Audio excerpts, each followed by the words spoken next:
Baik, bismillahirrahmanirrahim. Annyeonghaseyo. Kali ini kita akan belajar tentang bahasa Korea.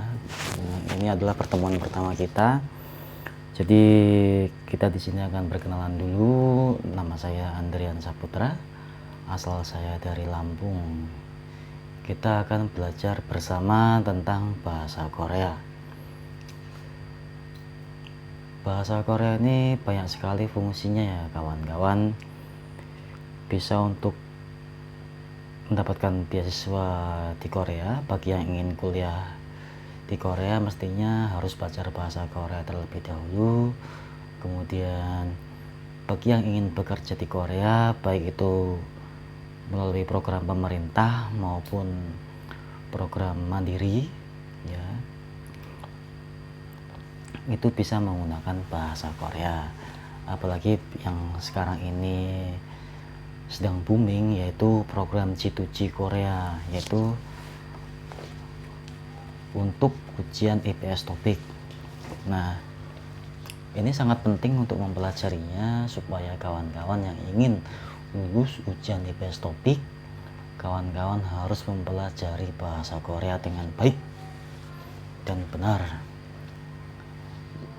Ya, meskipun saya tidak sepintar guru-guru saya, tapi setidaknya saya ingin sedikit berbagi kepada kawan-kawan yang ingin belajar bahasa Korea secara mandiri. Karena mungkin teman-teman tidak punya waktu untuk belajar di lembaga kursus, atau mungkin ya ada keterbatasan hal-hal tertentu yang tidak bisa saya sebutkan, sehingga kawan-kawan bisa mempelajarinya secara mandiri melalui online di channel-channel YouTube. Dan semoga apa yang saya lakukan hari ini bisa bermanfaat buat teman-teman di kemudian hari. Oke, baiklah. Materi pada hari ini yaitu perkenalan ya. Ya, tadi saya sudah perkenalan, nama saya Andre. Kemudian hari ini kita akan berkenalan dengan bahasa. Di sini ada tulisan Hanguko. Hanguko Gyoyuk. Ya. Hanguko ini adalah artinya bahasa Korea. Hanguk sendiri itu artinya Korea, kemudian ditambah O jadi bahasa Korea. Hanguko bahasa Korea. Gyoyuk yaitu pelatihan. Jadi Hanguko Gyoyuk, pelatihan bahasa Korea. Nah, dalam bahasa itu, bahasa yang akan kita pelajari tersusun atas beberapa partikel ya. Dari partikel terkecil, yaitu saya sebutkan di sini adalah huruf. Jadi nanti akan kita pelajari yang namanya huruf ya. Huruf seperti bahasa-bahasa lainnya, bahasa Korea juga memiliki macam-macam huruf ya. Ya, seperti di sini ada huruf K. K ini artinya konsonan, kemudian V ini vokal. Ya. Ini contohnya. Contohnya adalah ini kalau nama hurufnya, ini namanya adalah, bentar saya hapus dulu. Ini Giok ya. Dalam bahasa Korea ini namanya Giok. Dibaca huruf G. Ya, kalau dalam bahasa Indonesia ini hurufnya namanya huruf G. Kemudian ada Nian, ini sekedar contoh ya, saya kasih 3 contoh ya. Kemudian ada Diket. Nian dibaca N, kemudian Diket dibaca D. Kemudian ada huruf vokalnya. Contohnya yaitu A ya, seperti huruf kita A. Kemudian ada I, ada U. Oke, saya kasih contoh 3 dulu. Maaf, saya sedang batuk juga. 3 dulu ya, contoh huruf vokalnya ya, sebelum kita masuk ke materi Hangulnya. Kita masuk perkenalan bahasanya dulu. Huruf ada G, N, dan D. Ganada misalnya. Kemudian ada huruf vokalnya A, I, U. ya seperti Indonesia ada A, I, U, E, O juga ada. Kemudian masuk ke dalam partikel yang sedikit lebih luas, yaitu setelah huruf, yaitu syllable. Apa syllable? Suku kata. Suku kata. Suku kata. Suku kata apa sih? Ya, suku kata adalah gabungan beberapa huruf atau satu huruf yang menghasilkan bunyi satuannya. Seperti contohnya sini akan saya buat contoh ini, han.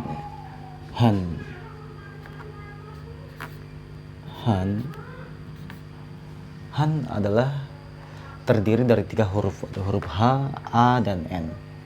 H, A, N, ya, han. Ini satu suku kata.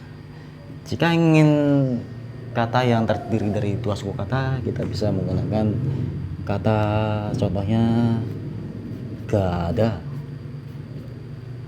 Gada. Satu suku kata terdiri dari 2 huruf, G, A, dan D, A. G, A, D, A, ya. Ini artinya pergi. Ya. Ini bisa dihafal kawan-kawan. Gada artinya pergi. Ini sering sekali digunakan dalam kata-kata, dalam soal-soal, dalam percakapan sehari-hari, sering sekali digunakan pergi. Oh, saya akan pergi. Saya akan pergi ke pasar misalnya. Ya. Kemudian setelah suku kata ada yang namanya kata. Nah, kata ini adalah gabungan dari beberapa suku kata. Ada kata yang hanya terdiri dari 1 suku kata, 2 suku kata, 3 suku kata, 4 suku kata, dan seterusnya. Kita akan memberikan contohnya untuk suku katanya. Untuk katanya yaitu yang terdiri dari 2 suku kata dulu, yaitu gada lagi. Kita tulis terus gada ini ya, gada pergi, supaya teman-teman cepat ingat satu kata ini, gada pergi. Ini satu kata. Kemudian kata yang lain misalnya kita ini sekarang sedang belajar itu bisa menggunakan beuda atau gongbuhada. Kita menggunakan gongbuhada saja yang sering digunakan.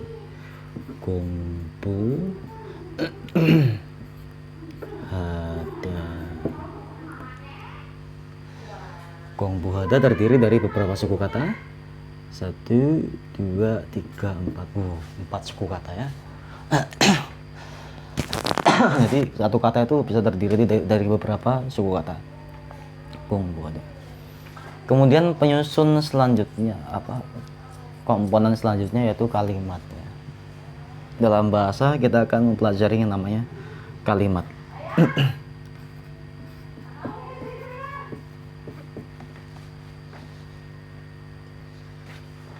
Kalimat ya.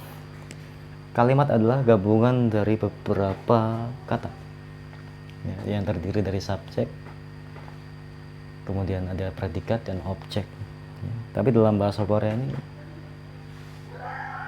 untuk penyusunannya sedikit berbeda dengan bahasa Indonesia dan juga bahasa Inggris ya. Misalnya kawan-kawan pernah belajar bahasa Inggris yang kelihatannya sudah terbolak-balik ya, ini lebih terbolak-balik lagi daripada bahasa Inggris. Lumayan jelimet cara penerjemahannya, tapi teman-teman jangan khawatir, nanti lama-lama pasti bisa ya. Ini masih awal, teman-teman sudah belajar 2 kata ya. Ini gongbuhada ini artinya belajar.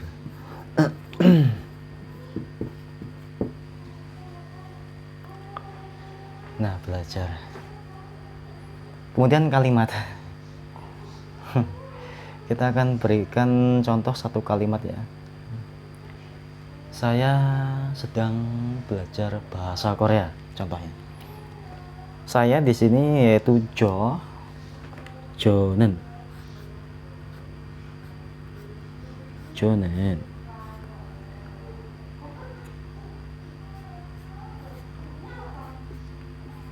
한국어를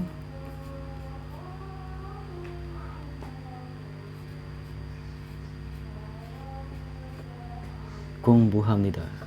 Kita pakai 공부합니다 saja. 공부합니다.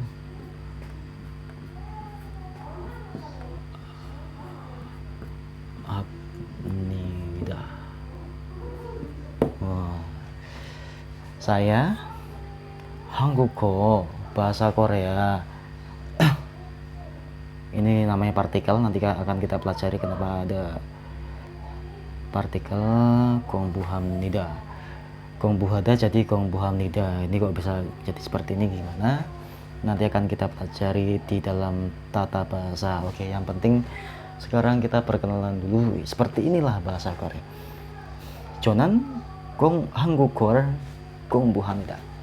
Saya, cara menerjemahkannya ya, ini melompat-lompat. Saya belajar bahasa Korea. Jadi begitu.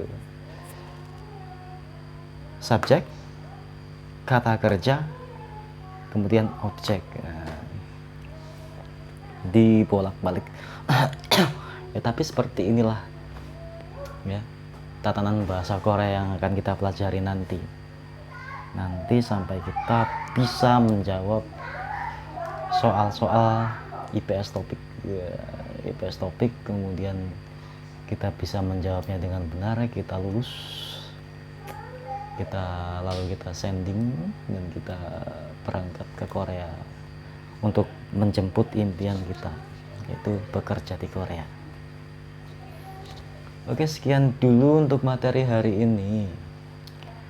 Perkenalan ya, materi hari besok kita masuk ke dalam Hangul.